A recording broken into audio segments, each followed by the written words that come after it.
Hi guys, Sandy here. This video is one I've been meaning to make for a while now, one that is very personal for me, because I have been made to feel lazy, privileged, or useless more often than I'd like to remember, by bosses, family, even friends. And the worst part is that for a long time I actually agreed with them. Why would they say that? Because I just don't want to live for work, because I dare to live a life less ordinary, one that values a work-life balance that allows me total control over my life and my time. I guess when I put it like that, it sounds crazy that someone would criticize it, right? But it happens more often than you think. And if you've ever shared thoughts of working less and enjoying life more, odds are it has happened to you too, even if not to your face. And that's what this video is all about, why people think that and why I think they're wrong. Oops. Way to bury the lead. I guess there is no time like the present to talk about this, because if I had done this video like 3 years ago or so, most people would watch it and think, yep, I agree, you're lazy, now get back and go find a proper job. But things are definitely changing, and I know I've mentioned this before in my Great Resignation series, how people are now looking for a better work-life balance, and how after going through this huge disruption in their lives with the pandemic, they just don't want to go back to the way things were.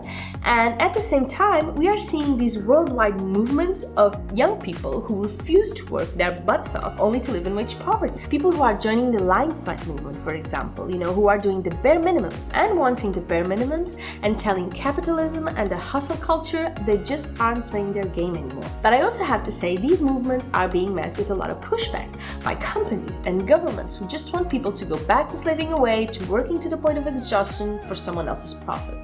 For the first time ever, older generations just aren't guaranteed that the younger generations will work to pay for their retirement, and a lot of people just aren't happy with that. Or by families and friends who either don't get it because they were brought up differently, or simply don't want their own life choices to be invalidated by their peers. Like, for example, a working parent who spends less time with their children because they are working long hours to afford a big house and a flashy car. They will never agree with the parent who decided to work part-time and downgrade to a smaller house only to spend more time with the kids and be more present in their lives. Do you see what I mean here? What is your opinion on wanting to work less? Is it lazy or the right thing to do? Leave me a comment below letting me know what you think. I would love to hear from you. When I first started to talk to people about my wanting to work less than full-time and work from home and actually do something I love, people's reactions were discouraging, to say the least. I had just closed my business because I was burned out and was deciding what my next step would be. And quite honestly, after almost destroying my body and my mind because of work for my own profit, doing it for someone else's didn't really make sense. In fact, this whole living for work, the long hours, the dreadful commute, the cubicle at the office, the micromanaging boss, none of it made sense to me anymore. I wanted freedom. Now, there were two sides to my vision that shocked people. The fact that I didn't want to work in an office, 9 to 5, 5 days a week, and the fact that the work I did wasn't full-time and I was using that extra time to enjoy life and spend time with my loved ones instead of looking for an extra job to make more money. The fact that the money I made working less hours was enough for my ambitions was apparently unacceptable. And let me tell you, people really struggled with this. My parents in particular were so worried and so against it. It was like I was telling them I was shaving my head and becoming a monk or something. They were horrified. Even after I actually started making money, they refused to tell people what I did for a living. They were so embarrassed. They probably still are, I guess, because I don't have a real job, whatever that means. So in their eyes, I'm not really an adult. And if you add the fact that I'm childless by choice, you can imagine the kind of fun talks we have sometimes.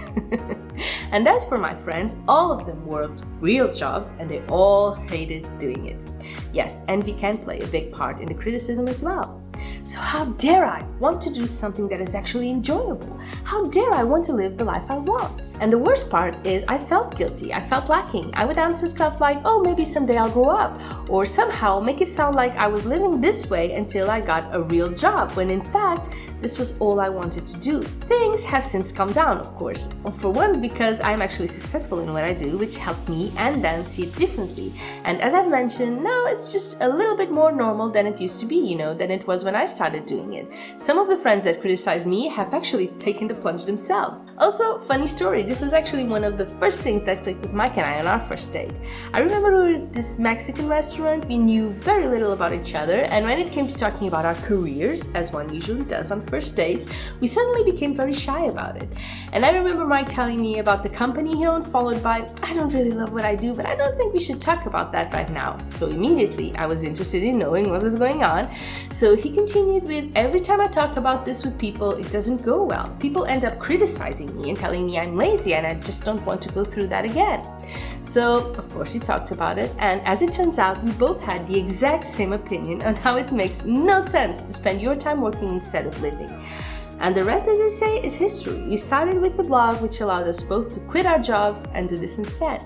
No regrets. Now, I also have to say that I get where people come from. We were brought up to think that work must be a priority, that spending most of our living days working is just a done thing, and we must all play our parts. Since I can remember, people would ask me what I wanted to do for a living, and not having an answer for that was frowned upon. You had to know, even if it was being an astronaut or a ballerina, because society has raised us to construct our identities around our profession, and how our value is closely linked to how professionally successful we are. And being successful at work is, of course, to be ultra competitive and excel our goals and climb up that corporate ladder. It even becomes a question of morality if you think about it. Hard workers are good people. Lazy people are not. Forget about kindness, generosity, humility. Who cares about those? I mean, how can you explain that billionaires or people who have come from wealthy families work as hard, if not harder, as people who need to work to make ends meet? Surely it's not about paying the bills.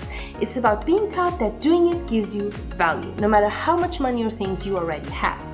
How can you explain people who, like me, get to the point of burnout, exhaustion, depression?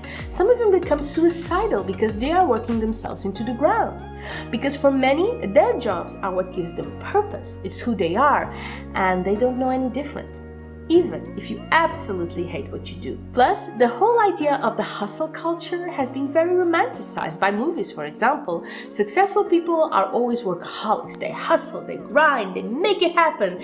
They just never work to make ends meet and enjoy all life has to offer in their free time, do they? Now, let me just put this out there. There is nothing sacred about the 40-hour work week. It's actually a quite recent development if you consider that it only became a rule because the Industrial Revolution in the 18th century saw the working class doing 80-hour weeks, and labor activists fought for centuries after that to lower that number. The 40-hour week was passed into law in the US in 1940 as a result, but labor activists have been trying to lower that number even further since then. Because the fact of the matter is, as economists, including the new economics foundations, have estimated, if we shorten the work week to 20 hours, all of the necessary work would still get done. But let's face it, the odds are still stacked against us. And unless you're thinking of being self-employed, getting all that important work-life balance you crave may be hard, particularly when employers always tend to sound so understanding and so accommodating during work interviews, only to change their tunes once you start working. But here's the thing, it is your life. Only you get to decide how you want to live it. So fight for your happiness, for your mental health. Do what works for you and don't let anyone else convince you it's wrong. Just go for it. You deserve the life of your dreams and shouldn't settle for anything less. So you may as well start with work, right? Now, for a little bit of inspiration, I suggest you watch this video about the Lying Flat movement and how so many are changing their lives to free themselves from other people's expectations. That is it for me today, and I will see you over there. Bye bye!